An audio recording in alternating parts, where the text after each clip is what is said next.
Dale.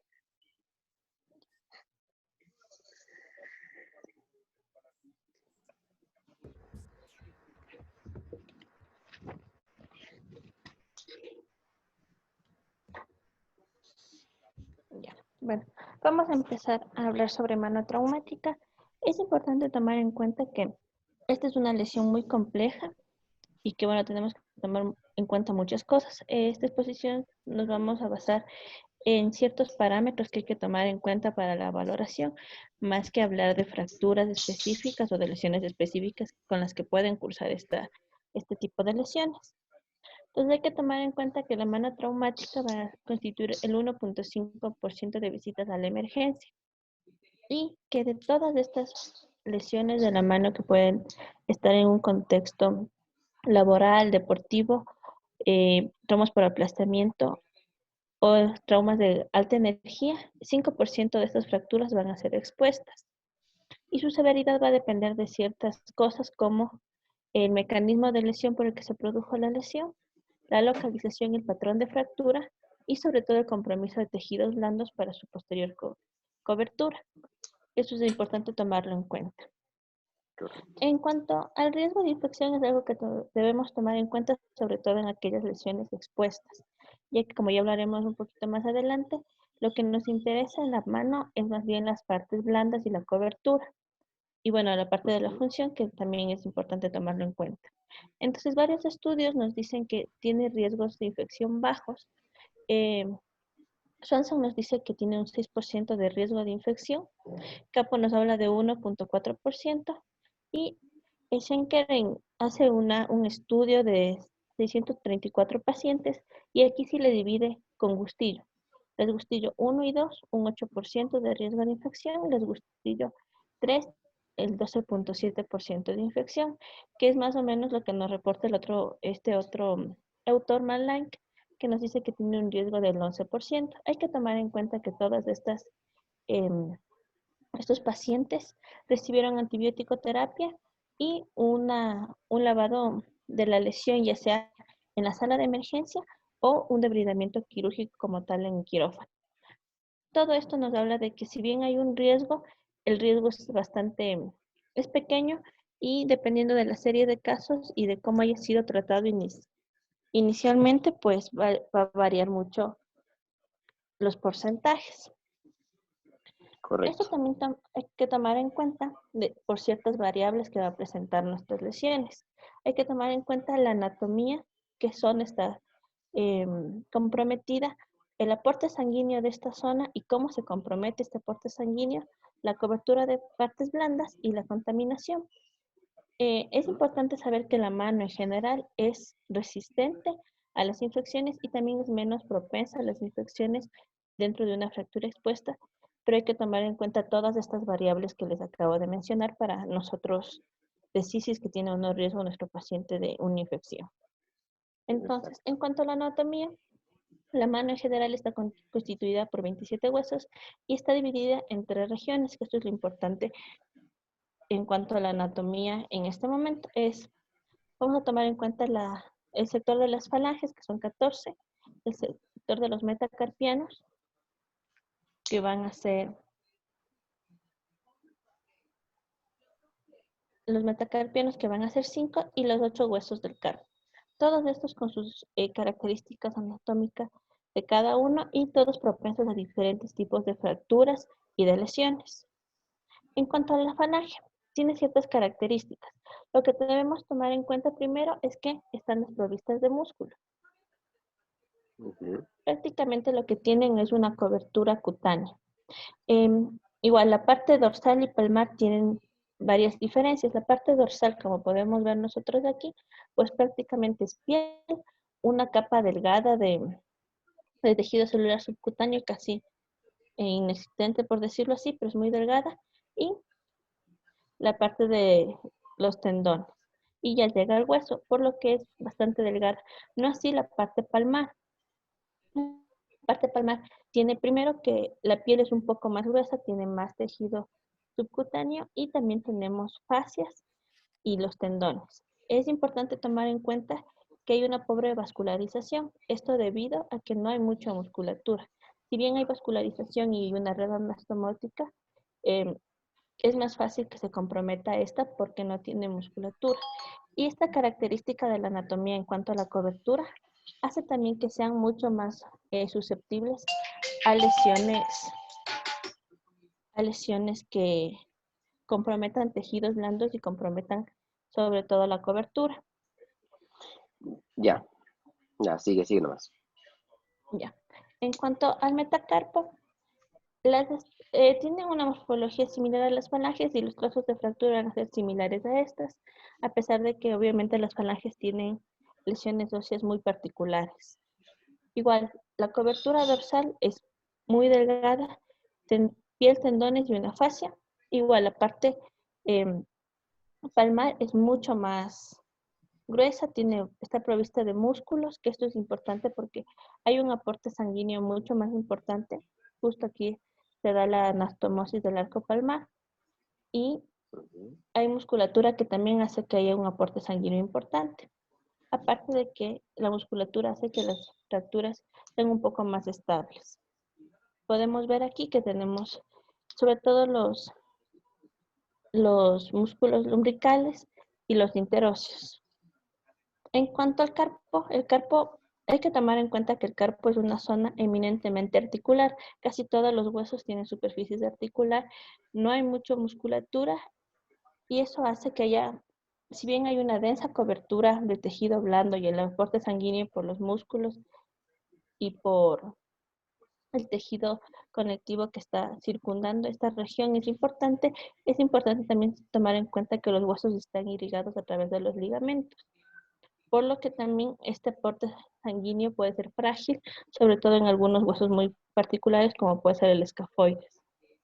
Es importante saber que como es una zona articular, tiene mucha congruencia y hay ligamentos que son muy fuertes, por lo que le da una buena resistencia al trauma, pero hay que tomar en cuenta el mecanismo de lesión y esto sí puede llegar a ver defectos y lesiones muy graves que comprometan pues la parte de cobertura. En cuanto al aporte sanguíneo, hay que saber que los dedos de la parte distal reciben su aporte sanguíneo principalmente por las arterias digitales, por la parte palmar. Y hay un discreto aporte de las ramas dorsales que estas se van a anastomosar. Es importante saber que estas arterias digitales palmares corren junto con los nervios, pero estas son mucho más superficiales, por lo cual son más susceptibles al trauma y hay que tomar en cuenta que están en la parte lateral. Es importante tomar en cuenta en este aspecto que si nosotros tenemos una lesión de un lado de nuestro dedo, pues del otro lado por las anastomosis lo va a compensar. Sin embargo, hay que tomar en cuenta que va a haber lesiones que es del dedo vascular. Esto quiere decir cuando existe un desguantamiento o una lesión por anillo o cualquier lesión que sea una lesión circunferencial que comprometa tanto la parte radial y cubital del dedo, lo que compromete nuestro aporte sanguíneo. Correcto. ¿Y quién va a ver eso? ¿Quién tiene que ver eso? Nosotros mismos. Aunque Exactamente. podríamos llamar al vascular, pero nosotros tenemos que valorar en ese momento también el aporte sanguíneo de nuestra mano traumática. Exactamente. Bueno, en cuanto hacia más proximal en la parte de los metacarpianos, igual tenemos una vascularización robusta. Aquí tenemos el arco palmar y dorsal. Hay que tomar en cuenta que tenemos un aporte tanto de la arteria cubital y de la arteria radial, que van a formar el arco palmar superficial y el profundo. Estos van a ser principalmente los que nos van a ayudar a este nivel con la vascularización, teniendo a nivel del carpo también una densa red de anastomosis. Sin embargo, hay que tomar en cuenta que tengamos esta red anastomótica hace que nuestra valoración de la parte del flujo sanguíneo tiene que ser mucho más precisa, sobre todo para diferenciar qué rama fue la que se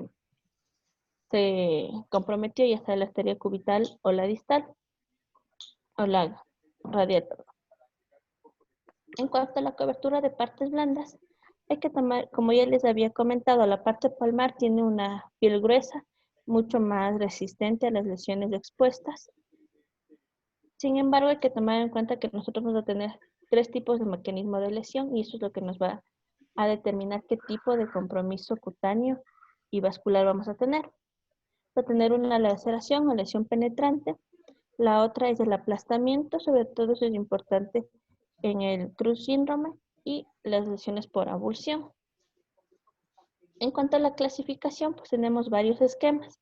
Es importante tomar en cuenta que Gustillo es una clasificación que se desarrolló a nivel de la tibia, por lo cual inicialmente sí se usaba en la mano y para otro tipo de localizaciones del cuerpo, pero en la mano es especial tomar en cuenta que Gustillo nos dice que las lesiones entre 1 a 10 centímetros son todavía lesiones de, si bien importantes, todavía son de bajo grado. Pero 10 centímetros en una mano, pues es prácticamente toda la mano dependiendo del paciente. Por lo cual el Gustillo no es la mejor clasificación para la mano. La Ujú. clasificación de Sherman también es importante en cuanto a la contaminación. Sin embargo, también es importante tomar en cuenta que no siempre es aplicable a la mano. Por lo cual, la clasificación de Tulipán es una clasificación, primero, que cumple con varias de las necesidades que tiene una clasificación, que es orientarnos al diagnóstico, al tratamiento y al seguimiento del pronóstico que va a tener nuestras lesiones. Entonces, esta toma en cuenta las tres regiones que ya habíamos conversado, las falanges, el metacarpo y el carpo, teniendo modificadores, que es tomar en cuenta la cobertura de las partes blandas de forma primaria, si hay una contaminación franca y si hay desvascularización o requiere una revascularización inmediata. Estos son los modificadores. Entonces, nosotros tenemos que Ahí es importante que tomes en cuenta que no es si hay desvascularización o requiere vascularización, no. Si es hay que hay. una desvascularización que requiere que revascularices, entonces ya es un modificador C. Pero si es una desvascularización que no puedes ni siquiera revascularizar, ya deja de ser C para pasar a ser amputación. Ya, No son grado 4. Podría decirse. ok, Doc. Entonces, bueno, esto toma en cuenta que para clasificarlo hay que tomar en cuenta la localización y si es que tiene o no los modificadores. Ujú. Entonces, vamos a decir que tanto la uno y la 2 y la 3 sin modificadores no necesitan necesariamente un tratamiento quirúrgico emergente.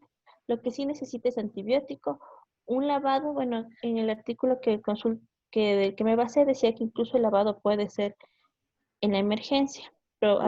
habrá que valorar al paciente, ¿no? Y un manejo de fractura estándar, que puede ser primario incluso. Exacto. Entonces, No te olvides lo primero que dijiste, que era que la mano pelea muy bien contra las infecciones, ¿no? sí, Entonces, eso es una de las cosas que permite que podamos hacer un lavado en emergencia, iniciar antibiótico y no necesitar meternos a quirófano de manera urgente. claro, incluso nos decía que al ser la mano bastante noble en cuanto a las infecciones, los antibióticos vía oral iban muy bien si no teníamos modificadores. Bueno, cuando tenemos cualquiera de estas, de las localizaciones más el modificador A, vamos a hacer una cirugía semielectiva para la cobertura de partes blandas, dependiendo del tipo de lesión que tengamos. El antibiótico sí tiene que ser emergente en la sala de emergencias, intravenoso, y igual será un manejo estándar de la fractura si es que la tuviese. El modificador B va a ser el antibiótico de forma emergente, tiene que ser lo primero que se haga en la sala de emergencia, un desbridamiento urgente y el manejo de fractura puede ser diferido o inmediato dependiendo de nuestro paciente y de las características de la fractura y de las partes blandas. Ujú. Pero el desbridamiento y el antibiótico es la base del tratamiento de estas lesiones con el modificador B porque es una franca contaminación. Así es. Y los modificadores, No se olviden que esto es una clasificación para fracturas expuestas, lo que no quiere decir que no se pueda utilizar algo similar o algo parecido cuando tienes heridas o pérdida de cobertura de tejidos blandos, aunque no tengas fractura como tal. Entonces puedes utilizarla algo similar. En relación al manejo, si me hago entender. Sí. Ya. Ya. En cuanto al modificador C, igual el antibiótico intravenoso emergente. La revascularización igual tiene que ser emergente y recordar que para que puedan hacer una revascularización debemos tratar la fractura. Entonces, Ujú. este sí necesita que la fractura sea tratada en ese momento y sea fijada para que se pueda Exacto, porque realizar tiene la que ser parte estable. de la vascularización. La revascularización, sí se saben los tiempos que más o menos debemos manejar para una revascularización. No. Te llega el paciente con una desvascularización que requiere revascularizarse, pero el paciente tuvo el accidente hace 24 horas. ¿Qué haces? Mm, ¿Puedes o no Tenemos que, puedes revascularizar? tenemos que valorar la parte de No. cómo, si trombos o no, que es viable. Pero ya ha pasado mucho Independiente de tiempo. eso, si ya han pasado 24 horas es demasiado tiempo. Son los Bueno, es mismos tiempos que tienes en una amputación. de 6 a 12 máximo. El tiempo de oro es 6 a 12. Lo que no quiere decir que no puedas intentarlo. Puedes intentarlo, pero sabes que el éxito va a ser muy, muy poco probable, muy difícil que lo logres si tienes una desvascularización de 6 horas o más de 6 horas de eso. Y no se olviden que en el caso de una desvascularización, no es que el miembro va a estar amputado completamente, entonces rara vez va a llegar en isquemia fría. Casi siempre está en isquemia caliente. Entonces es importante eso para que sepan si yo puedo intentar o no una revascularización. Lo que no quiere decir que no lo pueda intentar, como les digo, siempre hay chance de amputar más adelante. O sea, si yo puedo intentarlo, pues lo intento, pero sabiendo que el éxito va a ser menor entre más tiempo haya pasado. Doc, ¿la isquemia, el tiempo de la isquemia fría es igual para la mano que para otras zonas? Sí, en teoría sí, porque eso es por tiempo de vida del tejido. Entonces, igual, si yo tengo un pie amputado y ese pie amputado llega en isquemia fría, yo sé que tengo 12 horas incluso de isquemia que puedo aguantar para hacer el reimplante. Pero si yo tengo un pie que está amputado y que lleva 4 horas de isquemia caliente, pues probablemente también lo intento. Si tengo un pie que lleva 12 horas de isquemia caliente, pues muy probablemente no lo voy a intentar. Ok, En gracias. cuanto a eso, juegan también otro montón de cosas. O sea, una cosa es un pie reimplantado, otra cosa es una mano reimplantada. En pie, sobre todo, una muy buena prótesis puede ser mucho mejor que un mal pie. En mano se dice que la mejor mano propia, la peor mano propia siempre va a ser mejor que la mejor prótesis. Eso también es algo que ha ido, que ha ido y que seguirá cambiando, ¿no? Sí. Ya. Bueno, eso es en mi parte. Ya continúa Israel. Dale. De lo que dijiste mientras Israel prepara la de él, tú dijiste en un momento que al principio, que en la parte de falanges y sobre todo en falanges había una pobre vascularización. Esa Esa es más pobre frágil, más vascularización, bien. exacto, eso justo te iba a decir, es una vascularización más frágil y más, digamos, fácilmente Susceptible. dañable, o sea, se puede dañar fácilmente, pero no quiere decir que sea una pobre vascularización. De hecho, en general la mano lucha también contra las infecciones porque es muy vascularizada. Si tú tienes un corte bien tonto por una hoja de papel bond en un dedo, ¿han visto cuánto sangra? Sí. Sangra un montón, la mano sangra muchísimo.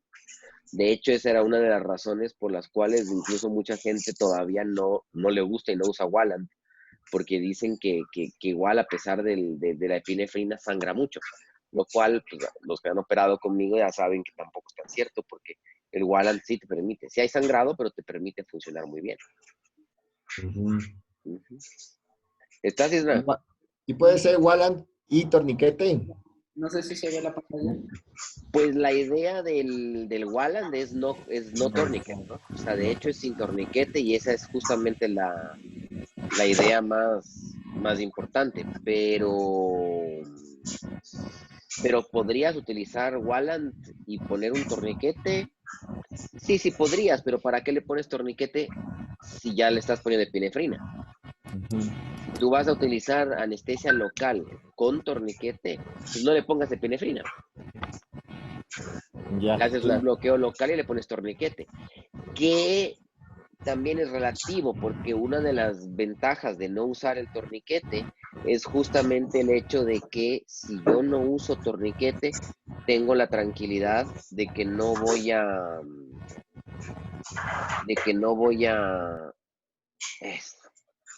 perdón, perdón Felipe que te ponga en silencio, pero había un sonido de fondo medio raro.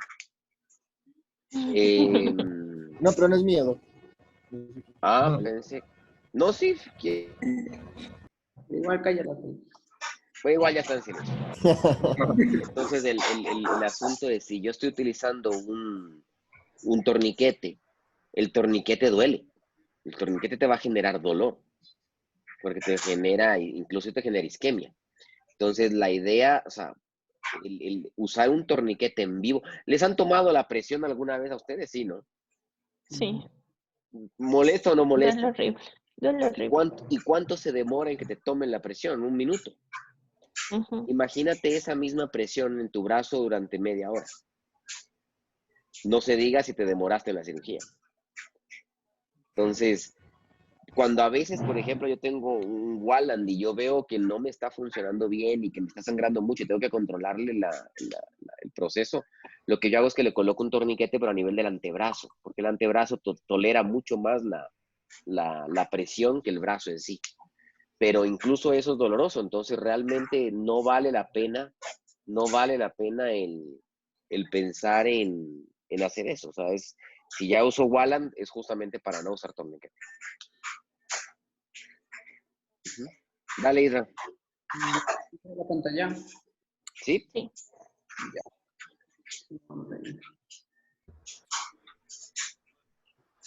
Listo, entonces, en cuanto a mi parte, en cuanto a lo que continúa de la mano traumática, vamos a hablar acerca del control de daños. En cuanto ocurre una mano mutilada o destrozada, que es la traducción de mangled hand.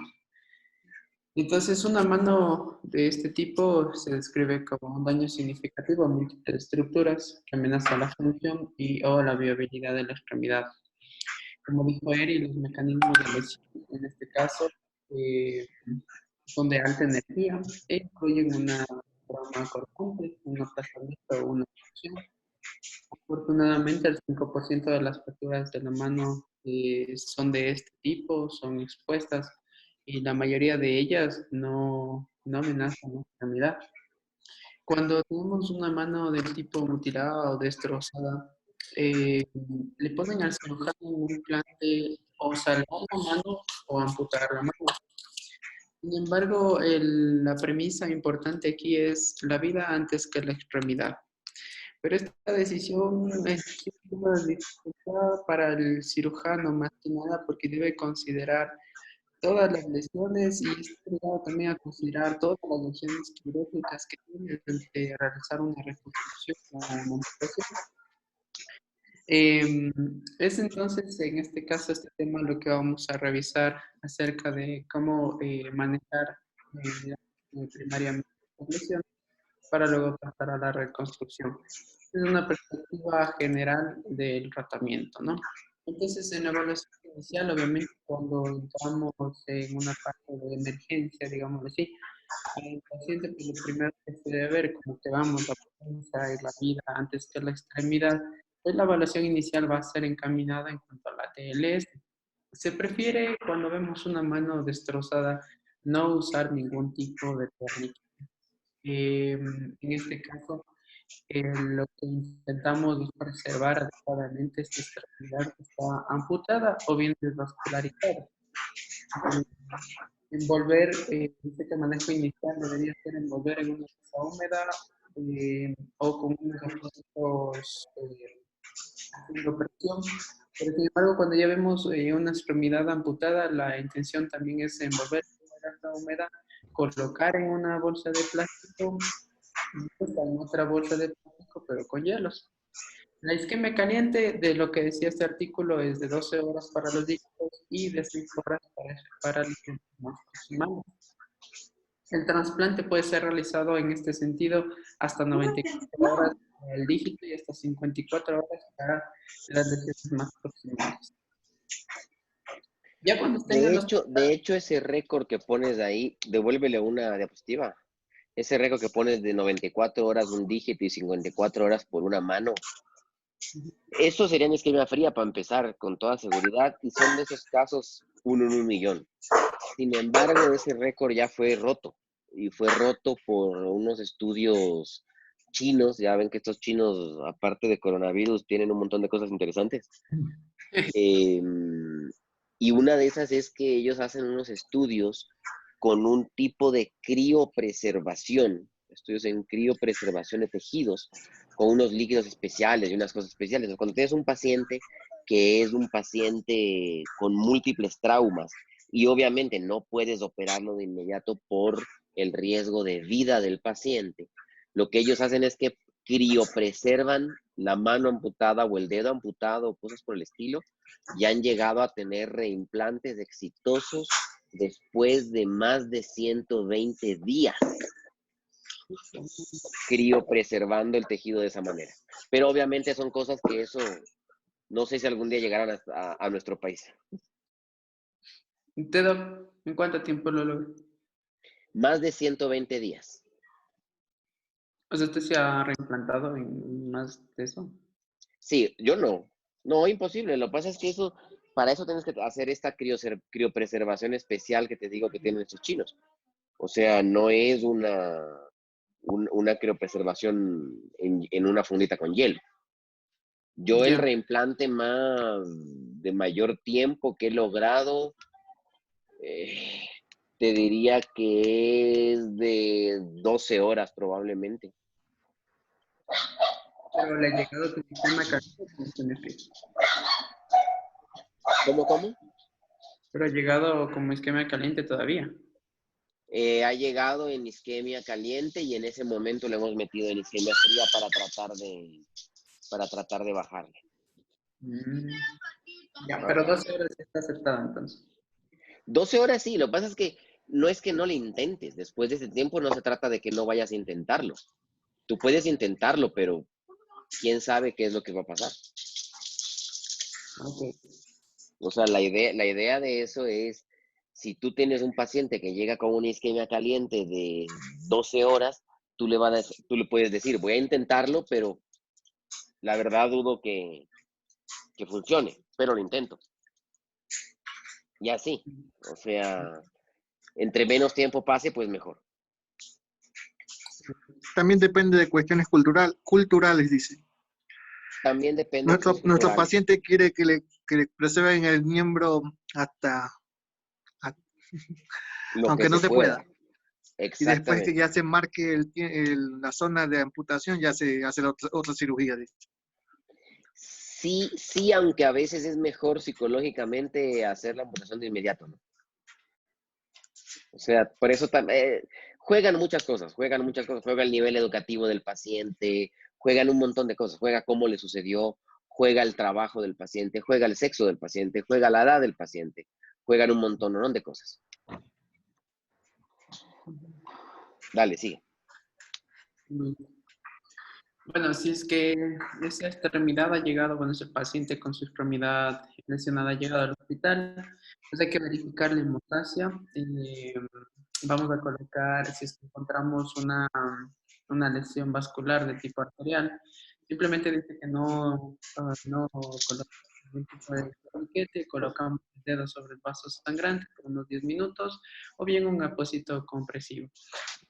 Y una detallada historia clínica nos debe estar constando la edad, el dominio de su mano, el mecanismo y el tipo de lesión, sus comorbilidades, los medicamentos que usa, a qué se dedica, y si está en relación a cómo están las vacunas del tétanos y los métodos, si es que ha venido amputado, qué método usaron para esta situación.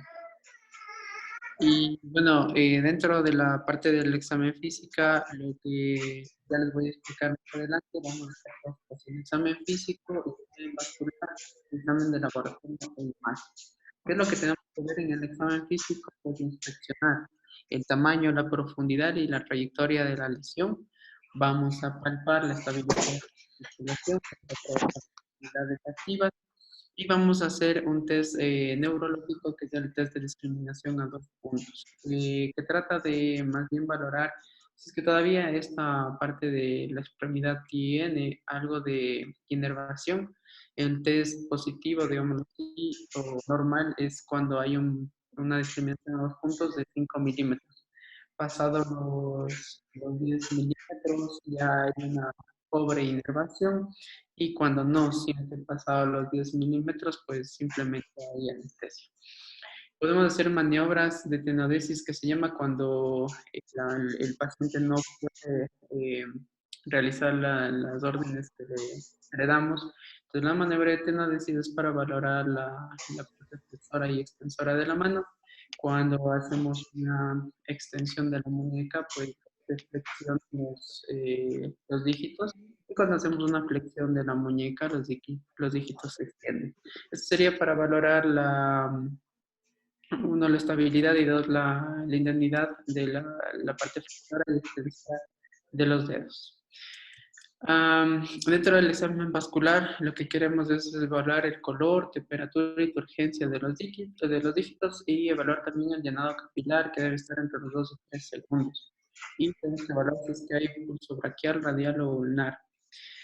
También, si es que tenemos dificultad en cuanto a esto, es más que nada para pacientes que tienen, bueno, son de etnia, digámosle que negra, pues es un poco difícil evaluar el color, la temperatura, el color más que nada, y la turgencia. Entonces, lo que ahí podemos usar es un pulsioxímetro en el dígito, en donde debe estar mayor a 95%. Eso nos indica que hay un buen llenado capilar, que hay una buena perfusión vascular, que es lo que nos interesa en el examen vascular. Dentro del laboratorio, pues solicitar una biometría hemática, un perfil metabólico completo, tiempos de coagulación y radiografías simples y contracción hemérica. Lo importante es que si viene una extremidad amputada o dígitos amputados, hay que incluirlos dentro de la radiografía, porque eso nos va a permitir a nosotros también realizar una planificación quirúrgica. Entonces, el manejo quirúrgico viene determinado siempre por la parte de una intervención quirúrgica precoz. Y vamos ya a estar colocando la antibiótico terapia previamente, ya esto en la llegada al hospital, igual que la vacuna del tétanos para necesaria. Y estas extremidades que han sido amputadas, pues nos habla del uso de una back table, que es una mesa mayo, por decirlo así, donde los tenemos apartados a todos los dígitos o extremidad amputada, para el hecho de determinar cuáles son las lesiones, qué lesiones son reparables, y también separar todas las estructuras anatómicas, desde los tejidos duros hasta los tejidos óseos. Siempre que haya puentes de piel, lo importante es no sacrificarlos siempre que contengan un drenaje venoso. Es que están totalmente perdidos, pues habrá que sacrificarlos. La debridación y la irrigación hay que hacerlo, bueno, la irrigación sobre todo hay que hacer con grandes volúmenes. En este artículo que tenemos de referencia no indica con qué volúmenes debemos irrigar, simplemente habla de irrigación de grandes volúmenes. Evaluar siempre la perfusión de tejidos y más que nada la vitalidad de los tejidos. Luego les hablaré un poco de cómo evaluar la vitalidad de cada uno de los tejidos. Entonces, entrando en la parte muscular, ¿cómo evaluamos la vitalidad? Simplemente con las 4 contractilidad, color y capacidad de sangrar. Como ven en el gráfico de su derecha, en la parte superior van a ver un músculo desvitalizado, no tiene un buen color, no sangra, no hace contractilidad. En la parte inferior derecha pues van a encontrar el músculo, digamos, como buena vitalidad. Hay que evaluar estas 4C para saber qué músculo sirve y qué músculo no sirve. Correcto. En cuanto a la mano traumática, entonces hay dos cosas importantes. ¿Qué hacer si salvamento? Vamos a salvar la extremidad de los dígitos si existe posibilidad de una adecuada función. Esto no solamente viene determinado porque el paciente tenga vascularización, tenga buena cobertura de extremidades. Si el paciente no tiene una buena interacción, de hecho, ese miembro no es funcional. Entonces, pensar en que no hay como realizar un salvamento. ¿Sí? Y lo importante es evitar una extremidad dolorosa, rígida, inestable y que no sea funcional. Para la amputación se han dado indicaciones relativas. Entonces, si la lesión es segmentaria, si hay una contaminación positiva, si la destrucción articular es severa o hay una inestabilidad médica con morbilidades que no permiten una anestesia, o si la lesión es autoinfligida o hay una isquemia prolongada. Correcto. Dentro de esto, lo que tienen que tomar ahí en cuenta siempre es, ¿por qué un solo dígito o el borde es indicación relativa para amputar? Porque probablemente es preferible tener una mano de 4 dedos que va a tener funcionalidad inmediata a meterle un dígito que no sabes si va a recuperarse o no se va a recuperar. Entonces, si el dedo que tú le vas a reimplantar es un dedo que no va a tener una buena funcionalidad ni nada por el estilo, probablemente no hay mayor drama.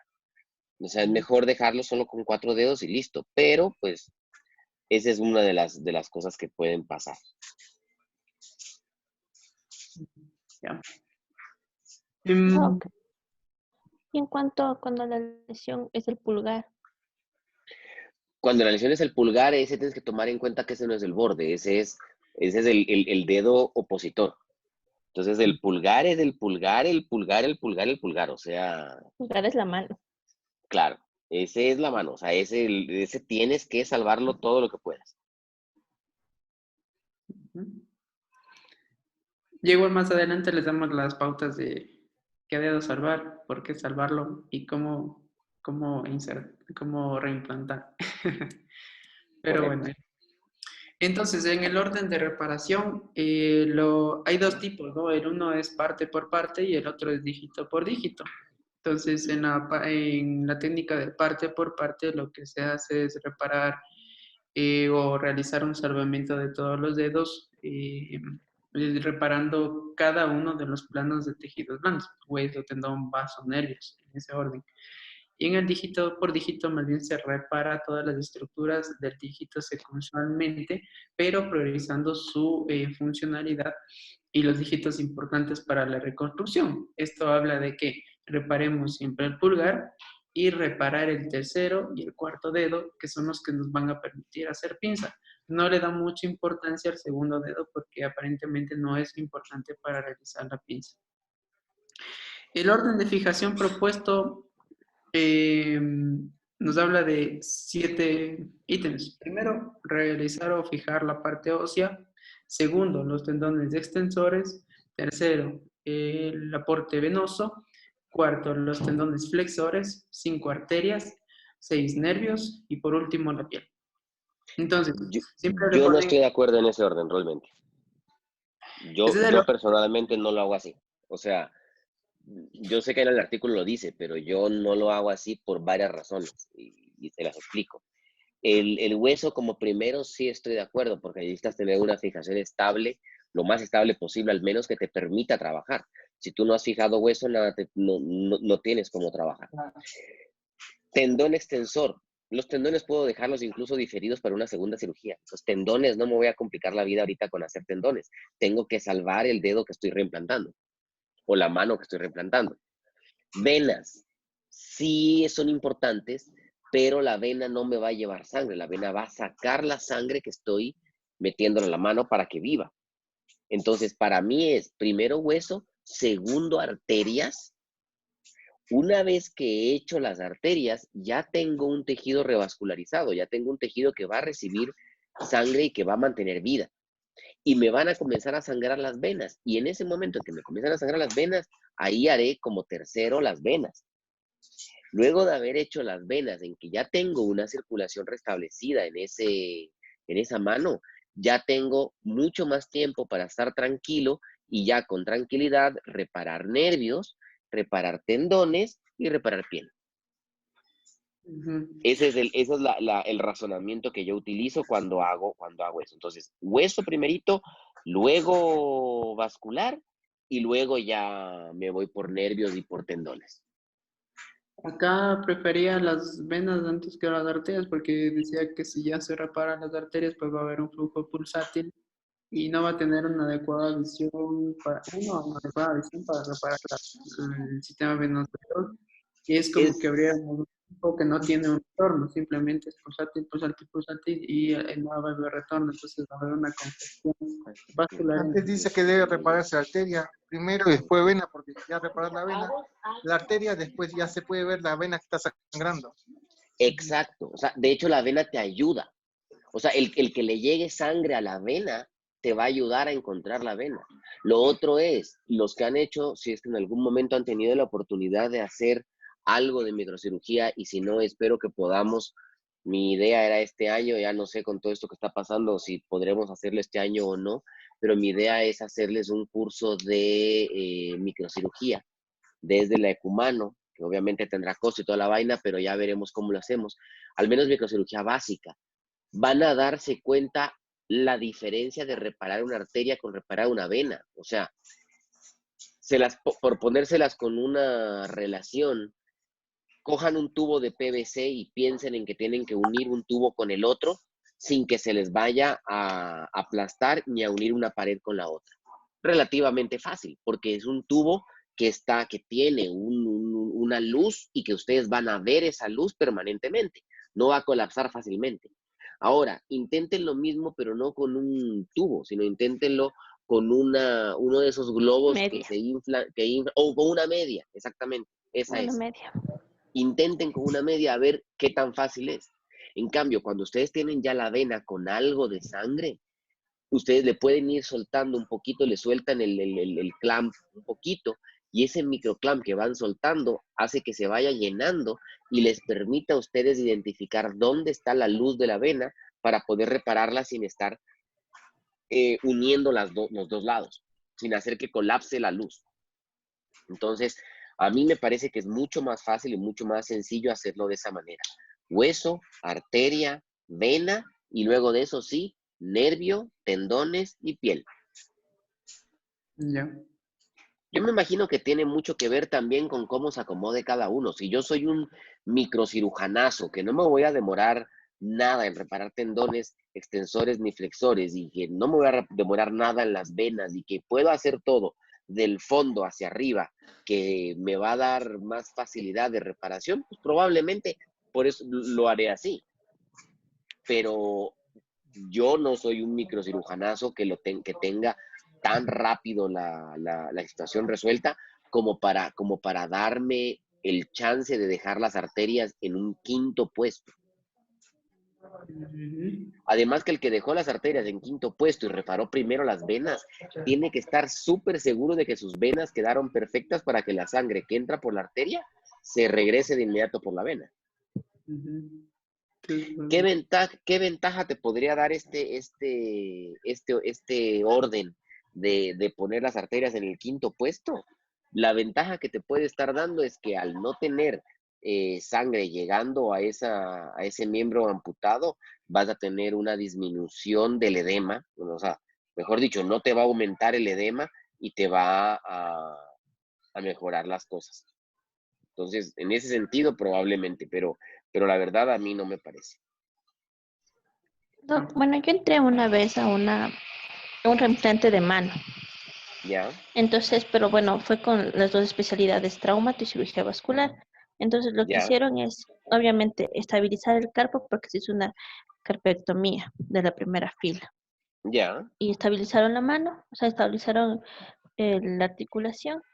La parte de los tendones extensores hicieron una reparación, por decirlo así, minuciosa, tendón con tendón, pero Ujú. al hacer la reparación de los tendones flexores, de hecho hicieron como que un solo grupo y Una les tenodesis. suturaron así, ¿sí?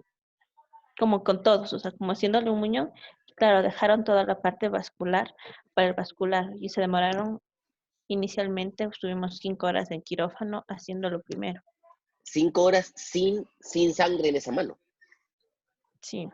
Entonces, qué es lo que pasa cuando tú tienes esa mano que venía ya amputada? ¿Cuánto tiempo antes de llegar al hospital se amputó la mano? Él venía de frontera, así que hasta que llegue, siquiera unas 4 o 5 horas estuvo hasta que Ya, llegue. pongámosle que se amputó, de inmediato lo subieron al carro y salieron volados para Quito. O De sea, lo la trajeron en frontera, helicóptero.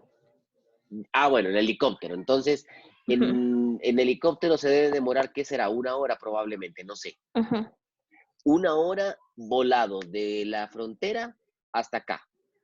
A esa hora de la frontera acá, aumentale las 2 horas que deben haberse demorado entre que lo bajan del helicóptero, lo admiten en emergencia, lo van subiendo a quirófano, hasta comenzar la cirugía, 2 horas.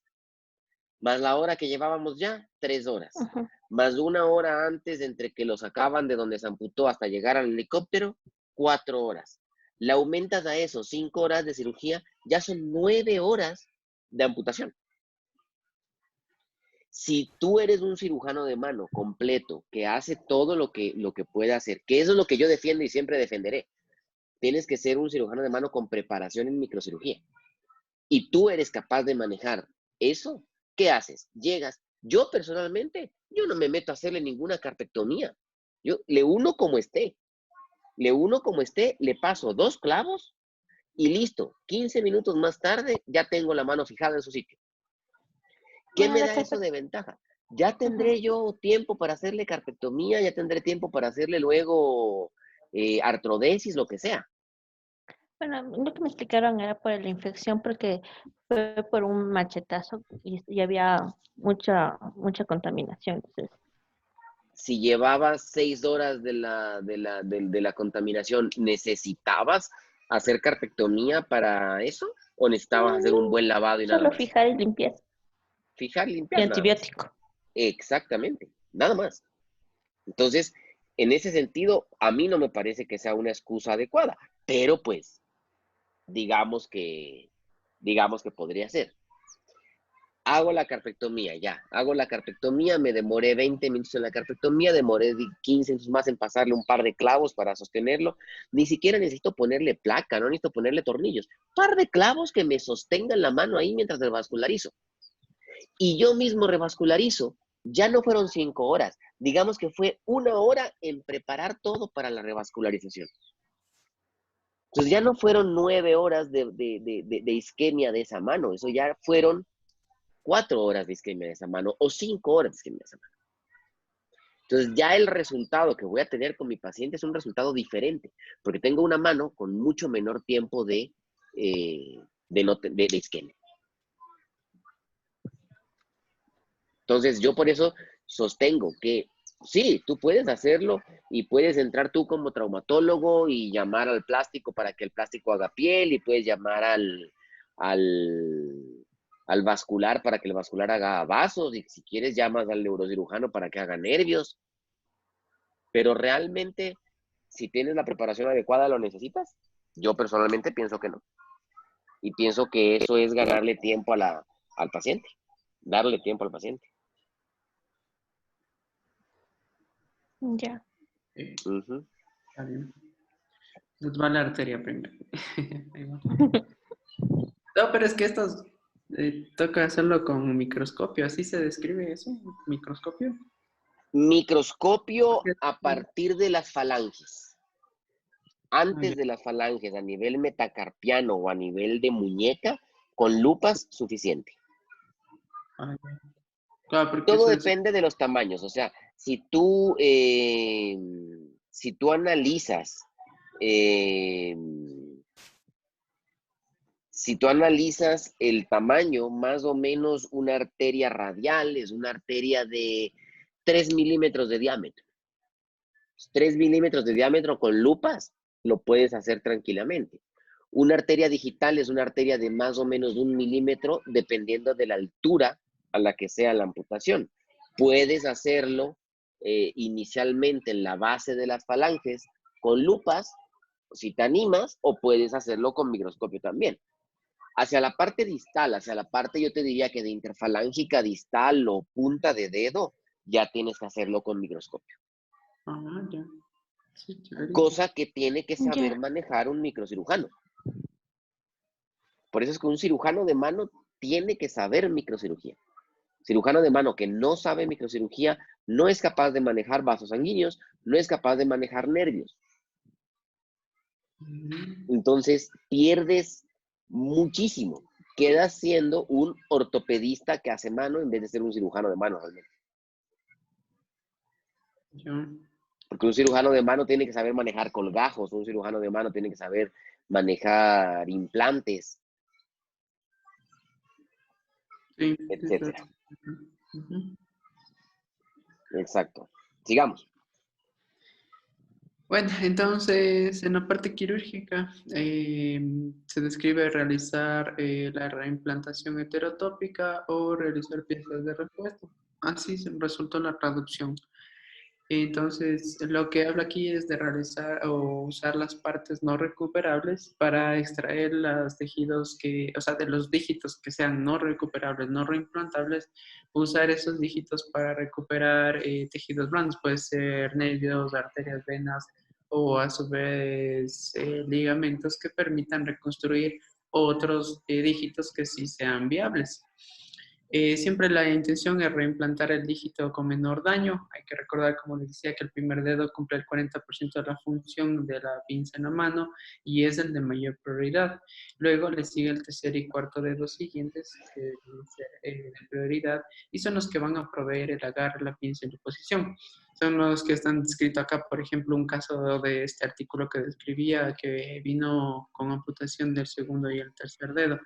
Lo que hicieron es amputar totalmente el segundo dígito y reimplantar el del primer dígito hacia el pulgar y el tercer dígito pues le reimplantaron tal cual. Aprovecharon la anatomía del dígito amputado para poder reimplantar y también reconstruir la mano. Y es así como quedó la mano en la fotografía a la derecha. Correcto. Bueno, hay indicaciones de esta parte del implante heterotópico. Refiriéndose a un implante heterotópico, al usar, por ejemplo, el primer, el segundo o el tercer dígito para pasarlos hacia el primer dedo. Entonces, lo que nos decía aquí, lamento ponerles muchas palabras, pero es como todo es importante, entonces no podía resumirlo más. En lo que decía acá es, por ejemplo, si hay una lesión de múltiples dedos en donde el pulgar no es reimplantable, el dígito mejor conservado es el que se pasará a la posición del pulgar o el primer dedo. En una amputación lateral del primer dedo, se recibe al mejor conservado, es decir, al que tenga más viabilidad, ese es el que se va a quedar. Y va a Si es pasar, amputación, si es amputación bilateral del primer dedo, coges el mejor conservado y es el que vas a hacer, ¿cierto? ajá, ¿En qué claro, mano lo vas a poner? va a ser en la dominante. En la mano dominante, exactamente. Lo que dice abajo, que si hay amputación bilateral, la mano dominante es la que recibirá los dígitos mejor conservados y será la que, si hay bilateral del primer dígito, pues es el que recibirá el primer dígito mejor conservado. Así Eh, es. si hay amputaciones multidígitos, pero con sus primeros dedos conservados, se da mejor o se da preferencia a la parte del lado cubital, es decir, al tercer, cuarto y quinto dedo, la prioridad. A las amputaciones que incluyen los 5 dedos, las partes mejor conservadas se dan para restaurar primero como quedamos del primer dedo y luego los dedos cubitales que hablan del tercer, cuarto y quinto dedo. Correcto. En cuanto al orden de fijación, acá nos hablaba de la parte de la fijación ósea. Siempre se prefiere una fijación interna a la externa. Y la fijación externa solamente lo haremos cuando hay una lesión muy severa, muy inestable y que esté altamente contaminado, que no nos permita hacer la fijación interna. Aquí nos hablaba de acortar las relaciones óseas del hueso para permitir relajar los tejidos blandos y también su reconstrucción. Usar injerto óseo cuando los defectos sean grandes y cuando la herida sea limpia. Y usar cemento óseo cuando haya una alta contaminación para luego hacer una técnica de masquelet o injerto estructural con cresta ilíaca. Los defectos de más de 6 centímetros ya no son meritorios de un uso de un masquelet, entonces más bien ahí hablaba de transporte óseo o colgajos óseos vascularizados. Para la reparación tendinosa, la importancia es que si es reparable, realizar suturas con bloqueo y reparar el epitendón, que era lo importante. Debridar el tejido no viable, eso es importante tanto proximal o distal, y usar injertos en el caso que amerite. Y bueno, esto también decía que podíamos dejarlo por etapas la reparación tendinosa, es decir, resulta que si no se puede hacer en un primer tiempo, habrá que planificarlo para luego. Es donde nos hacía referencia de usar el plástico de Hunter o Hunter Rod, que era para mantener el cabo proximal y distal de este tendón y dejarlo para un segundo tiempo la reparación. Así es. En cuanto a la reparación vascular, acá nos hablaba de la anastomosis microquirúrgica de venas y arterias. Siempre nos hablaba de reparar 2 venas por cada arteria que se repare. Puede ser necesario realizar injertos también aquí. Hay 2 signos cuando hay lesión vascular, que son el signo de la cinta y el signo de la línea roja. Como se puede ver acá, el signo de la cinta es aquella parte vascular en donde está totalmente acordonada, y el signo de la línea roja también habla de una lesión vascular, que es lo que se ve en la foto de abajo. Todo esto tiene que estar resecado, porque si eres un tejido que no es vital, ahí nos escribía en este artículo que el hecho de hacer la reimplantación, a veces por el apuro que tienen de realizarlo, no debridan bien ni los tendones ni la parte vascular. Entonces la reimplantación va a ser fallida. Esto habla de una lesión severa de la parte vascular. Entonces hay que quitar hasta nosotros encontrar un pulso fuerte, y un buen llenado, un pulso fuerte. Nos hablaba de que debemos encontrar un pulso fuerte, de que las estructuras se vean totalmente bien, y para nosotros poder hacer la reimplantación. Un detalle ahí, es muy lindo lo que dice la literatura, que le cortes la parte del signo de la cinta y eso lo elimines, y si además tienes el signo del rojo medio magullado, también lo quites. No sé, eso es bellísimo, eso es lindísimo. Quítalo en ese momento a ver si no te va a faltar vena. Entonces muchas veces lo que haces tú es, vas quitando poquito a poquito, tratando de quitar lo menos posible, porque te va a faltar longitud casi con seguridad. Tomen en cuenta que las venas han tratado de romper un tubo, cojan algún día una vía de venoclisis y traten de arrancar, de romper el tubo y rómpanlo, y cuando ya lo hayan roto, fíjense cómo quedaron las 2 puntas de ese plástico. Eso pasa con las venas cuando se rompen. Queda como hecho un tubito así mucho más delgadito, de mucho menor calidad, malo. Entonces, esa parte sí toca quitarla. Pero así como que le quites un montón y reseques, y eso. La idea es tratar de resecar lo menos posible, pero hay que tratar de hacerlo igual, ¿no? Claro, bueno, es que como también acá el artículo estaba bueno en ese sentido, pero yo creo que sí es bastante difícil. Igual acá la hacen con microscopio, por eso lo preguntaba, porque en todo el artículo lleva bien un microscopio a realizarlo con lupas. Más bien acá dicen que es con microscopio. O sea, Entonces, es que en dedo, como te digo, en dedo, a partir de la falange, lo ideal es microscopio. A partir de las falanges, lo ideal es microscopio. Metacarpo para arriba, te van muy bien lupas. Pero metacarpo para abajo, o sea, falanges, microscopio. listo. Era lo que nos decía, que nos hablaba de 5 causas de la falla de la microcirugía. Como explicamos anteriormente, el debridar la región proximal y distal bajo un microscopio hasta observar el flujo sanguíneo pulsátil y robusto, es decir, quitar toda la parte del signo de la cinta y el signo de la línea roja. Evitar los errores técnicos, que era lo que les comentaba, que a veces por la parte de tener un apuro en la reparación, pues evitan debridar bien o evitan valorar bien si es que hay realmente opciones de reparar o salvar el dígito. Dice que generalmente cuando se hace sobre un miembro que tiene una infección activa, este obviamente va a fallar. Y una compresión cuando ya se ha logrado realizar la microcirugía, todo quedó bien, digámoslo así, hacen una compresión extrínseca excesiva y esto más bien hace una falla de la microcirugía. Acá lo que nos decía es realizar fasciotomías de las lesiones proximales para permitir que haya que permita que toda la secreción, que haya una descongestión vascular y la microcirugía no falle. Es decir, que cuando ya aproximamos la herida, hay que aproximar solamente bordes, pero no apretados, dejarlos un poquito flojos para que salga toda la parte del edema, el exudado no, De acuerdo. el exudado no inflamatorio que puede haber. Así es. No colocar apósitos en el intermedio de los dedos.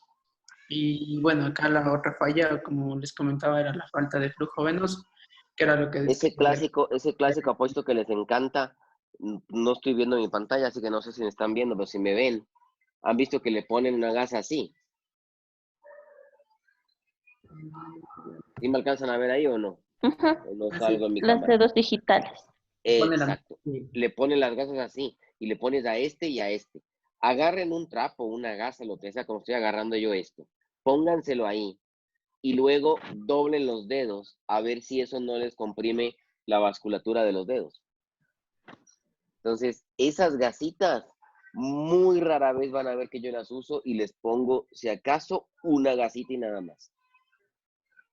Con mucho cuidado hay que manejar esas gasitas. Ya. Las corbatitas que se dicen, ¿no? Todo. Esas mismas. Ya. Listo, sigamos. Listo, en cuanto a la reparación nerviosa, que era otra parte importante y es lo que recalqué antes, ¿no? Que la extremidad de un dedo perfundido, ya logramos la microvasculatura, pero no tiene sensibilidad, es un dedo no funcional y por tanto no deberíamos seguirle tampoco intentando la reimplantación o intentar salvar ese dígito, esa extremidad, porque no es funcional. Nos habla de que los nervios lacerados o fusionados deben ser también debridados bajo un microscopio. Lo que intenta acá es debridar hasta que se vea el epineuro con su vascularidad. Entonces, supongo que también debe ser complicado llegar hasta un nervio vital. Se debe realizar la neurorrafia sin tensión. Las lesiones con un defecto de menor de 10 milímetros son reparables, pero las que tienen más de 10 milímetros van a requerir un injerto. Y lo preferible es que se realice la reconstrucción en la cirugía inicial. Parece ser que la reparación nerviosa no tiene cirugía por etapas, sino que se debe hacer en la primera cirugía. En cuanto a la cobertura de tejidos blandos, se prefiere el cierre primario, sin embargo, sí se puede dejar por segunda intención y también se puede hacer una cirugía por etapas en este caso. No hay que cubrir con tejidos blandos si es que no hay un tejido óseo sin periósteo o tendones sin paratendón. No tiene sentido cubrir con tejidos blandos este tipo de defectos. Correcto. En los defectos grandes, más bien se recomienda el uso de una presión negativa u otro tipo de tratamientos que logren una buena preservación del tejido blando, que logre un buen tejido de granulación y luego pues se podrá planificar colgajos dentro de la primera semana o ya cuando la herida esté limpia en el caso de que haya contaminación. En caso de que necesites. Los colgajos pues creo que sale del tema un poco hablar de colgajos y tampoco toda la reparación y Sí, bueno, no. entonces, ahí este tema es súper extenso. Es que es superable porque tienes que, o sea, puedes comenzar a manejar cada una de las cosas, es un tema diferente que hay, ¿no? Entonces comienza a hacerse superable. ¿Qué es ese? Listo. En cuanto al manejo postquirúrgico, pues como les comentaba antes, siempre los apósitos sueltos, ¿no? Entre los dígitos, la extremidad elevada y siempre es importante luego de la microcirugía dejarle con una férula que puede ser de yeso o algún otro sistema para inmovilización. Monitorear la perfusión cada hora durante 24 horas. Esto lo podemos hacer con un pulso oxímetro, modificar el color, la temperatura, la turgencia y el llenado capilar. Como ven acá en la fotografía de su izquierda, hay un dedo que no es viable. En este caso perdió su color, perdió su temperatura.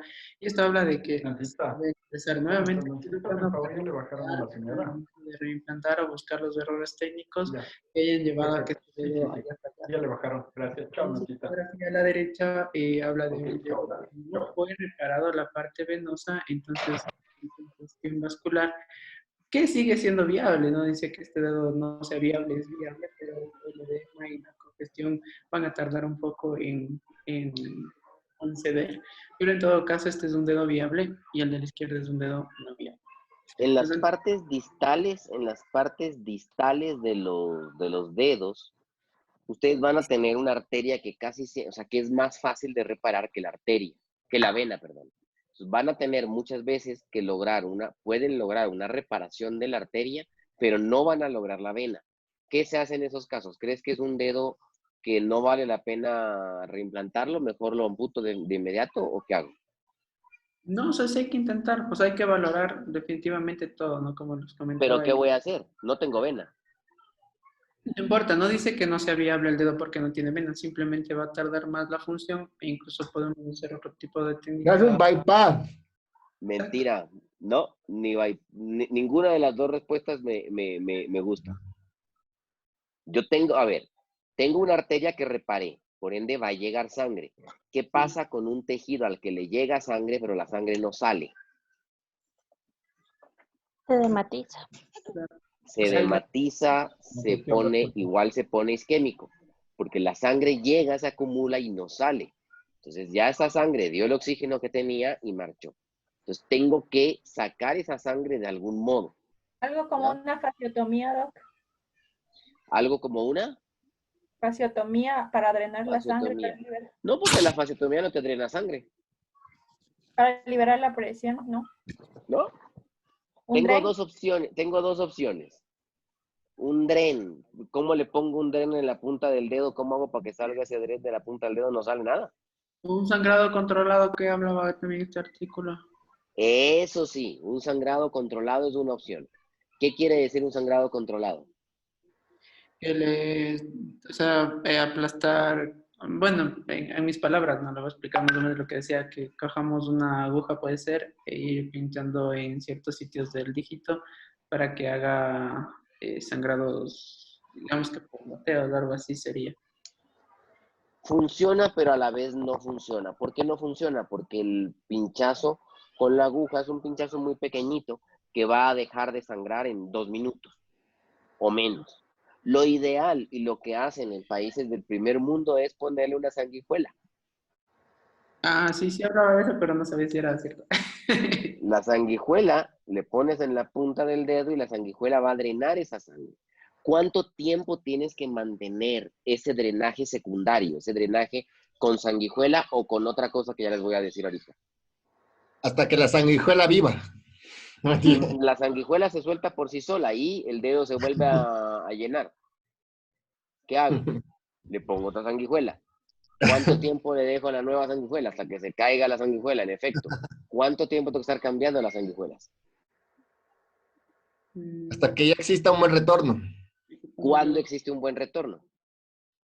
Es decir, Cuando para ya que haya un llevemos buen menos retorno, si yo no tenía edematizado, vena, sí, pero yo no tenía vena. Entonces, si no tengo vena, ¿cómo va a haber retorno? Ah, claro.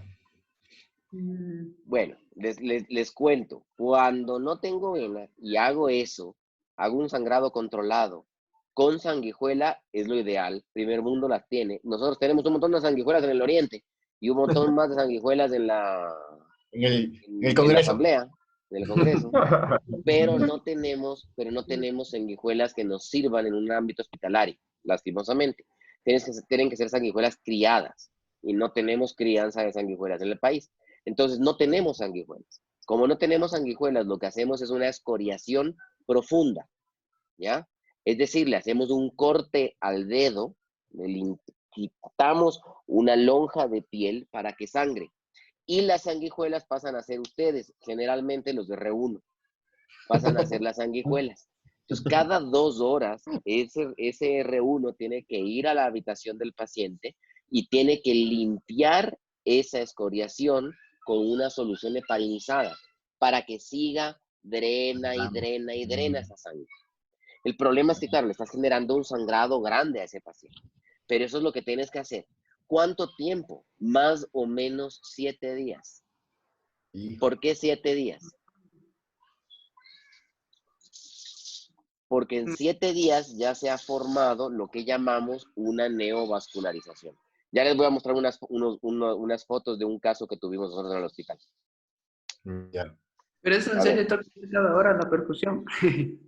¿Eso cómo? La monitorear la perfusión cada hora por 24 horas.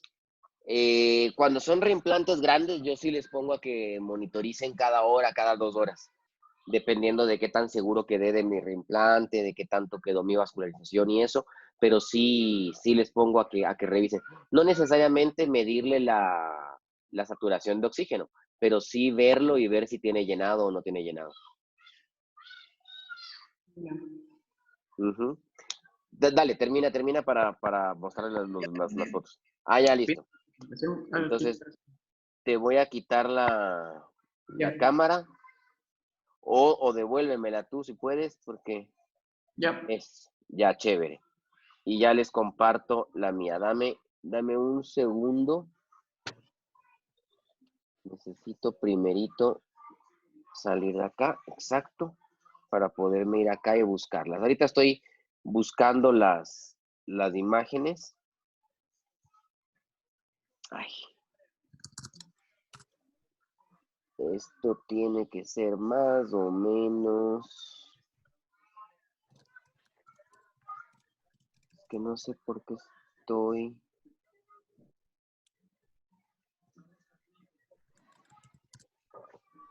Acá estoy, ya.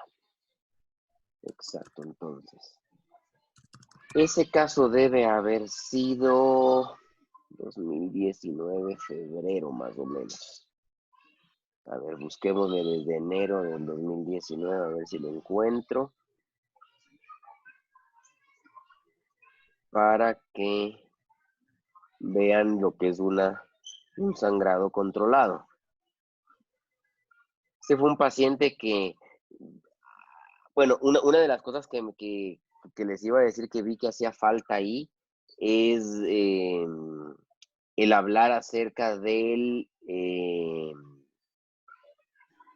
cómo debo, o sea, de cómo hago para tomar una decisión, y está en uno de los artículos que les mandé, para tomar una decisión de si intento el reimplante o no intento el reimplante. Hay un cuadro entero que te habla de la edad del paciente, del sexo del paciente, de si es un solo dígito o varios dígitos, de algunas cosas por el estilo. El nivel de la amputación. El nivel de la amputación, de si fue amputación por arrancamiento o no. Y a eso le vas dando un puntaje. Y según el puntaje tú decides si le vas o no le vas a reimplantar. Entonces, ese sería chévere que le vean. No encuentro ahorita el caso. No sé si lo logro encontrar ya. Por aquí tiene que aparecer. Hola. Entonces, eso es manejable, sí, y es funcional también. Se puede utilizar muy bien. Así que es una situación totalmente válida, ¿no? Entonces, no es que, chutas, que no tengo vena, y entonces como no tengo vena le voy a nomás a amputar. No, tampoco es tan cierto. Muy probablemente, aunque no tenga vena, voy a poder lograr un reimplante funcional de ese dedo.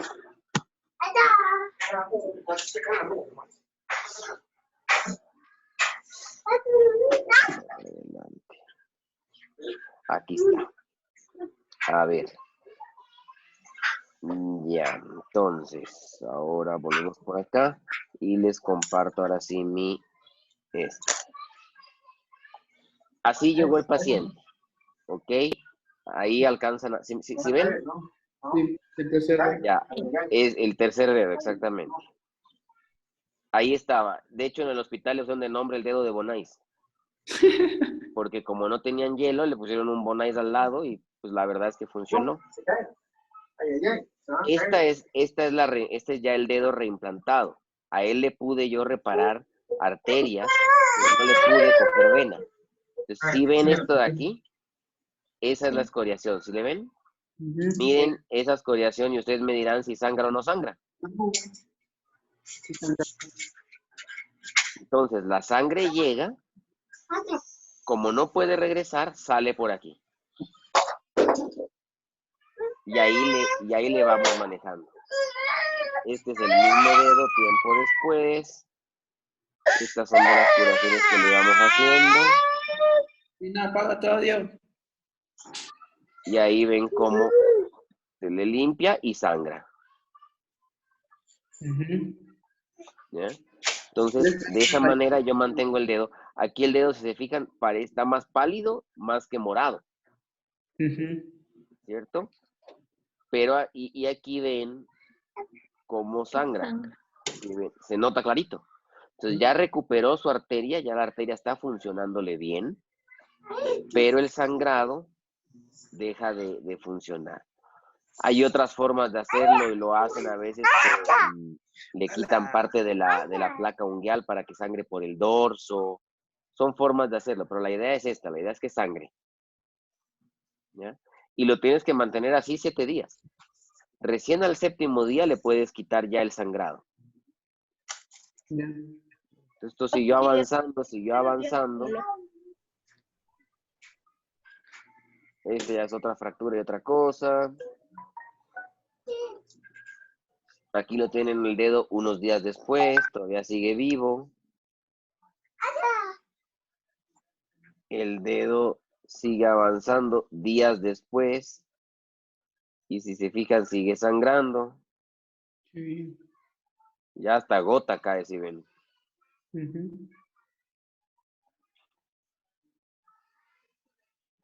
Y el dedo, ya cuando comenzamos, miren, aquí el dedo me hizo un coágulo. Y miren, si ven el color de la punta, cómo se pone de morado de inmediato. Entonces ahí, ¿qué es lo que hay que hacer? Quitarle la costra y mantenerlo de nuevo que vuelva a sangrar. Ya el dedo, días después, ya casi por irse a la casa. Y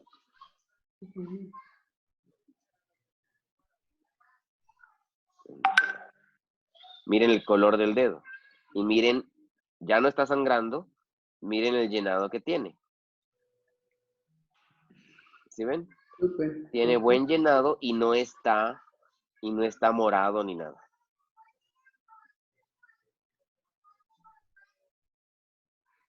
Este es otro que llegó de una mano traumática para que vean.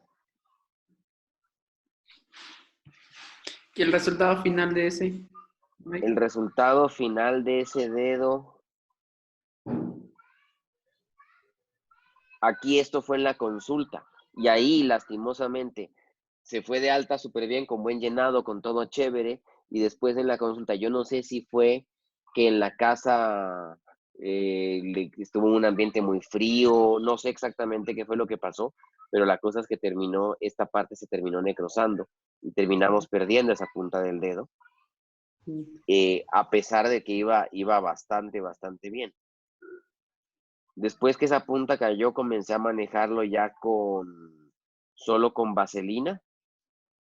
Y solo con vaselina terminó recuperándose bastante bien. Pero mira, este fue ya días después. Y ahí comienza a ver cómo ya se necrosaba. Se comenzó a necrosar. Que me pareció raro. Y si se ven aquí, lo pinché por todo lado y seguía con buen sangrado. Pero no sé por qué terminó lastimosamente con esa. Aquí ya se necrosó. Aquí ya se necrosó. Estoy perdido. Claro. Y ahí nos tocó entrar nuevamente a quirófano, que de todas maneras ganamos bastante porque en vez de amputar el dedo acá, que es donde me hubiera tocado amputarlo en la primera cirugía, simplemente quité la punta esta del dedo y tuve cobertura con el resto. Entonces igual mantuvimos una longitud bastante buena de ese dedo. No era lo ideal, no era lo que yo hubiera querido que pase, pero así se dieron las cosas y funcionó relativamente o bastante bien. Este, en cambio, es el reimplante de una mano completa. Entonces, ¿qué es lo que tienes que intentar en un reimplante de mano completa? Esto. Tienes aquí un equipo trabajando en la mano, aquí un equipo trabajando en el muñón. Entonces, ustedes se fijan, ahí está el Gabriel preparando la mano y aquí voy yo a preparar ahorita el muñón. Este era el Muñón. Allá está el Gabriel con un residente y aquí estoy yo. No, miento, aquí está el Gabriel solo y allá estoy yo con un residente. Mientras hacíamos el reimplante. Entonces, ¿qué te presenta eso? Las gigantes ventajas de trabajar de esa manera es tiempo. 6 horas después, mientras yo buscaba las arterias de allá, el Gabriel ya estaba aquí poniendo placa en esa mano. Para nada más llegar y poner la placa y ya arrancar con toda la parte vascular. Ahí ya hicimos toda la parte vascular y ese reimplante funcionó. Sí, Tanto que actualmente está bien. Ahora lo que nos hizo lastimosamente ahora fue una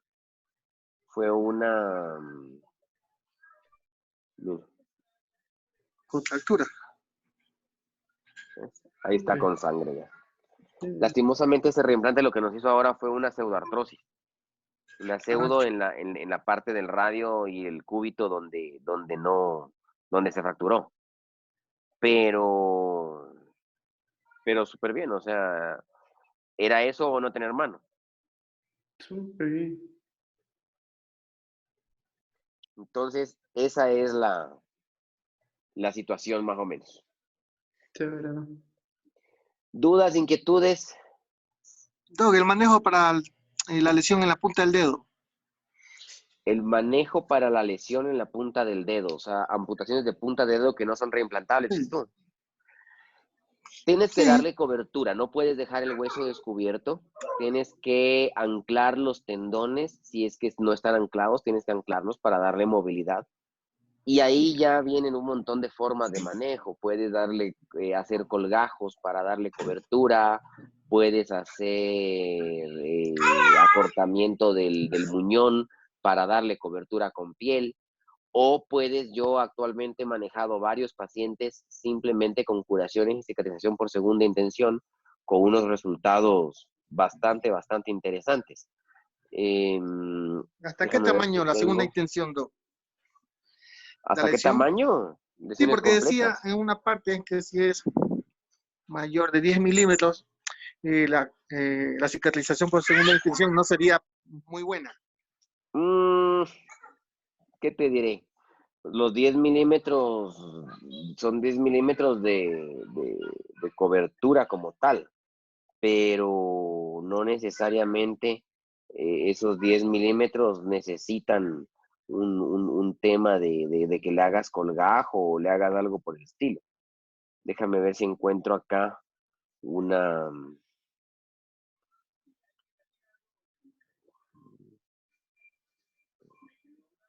em,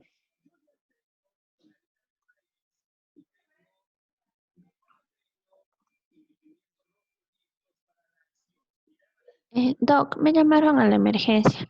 Me tengo que Dale. retirar. Adelante, no hay drama, vaya nomás. Chau, chau, Doc. Gracias. Suerte, gracias a ti.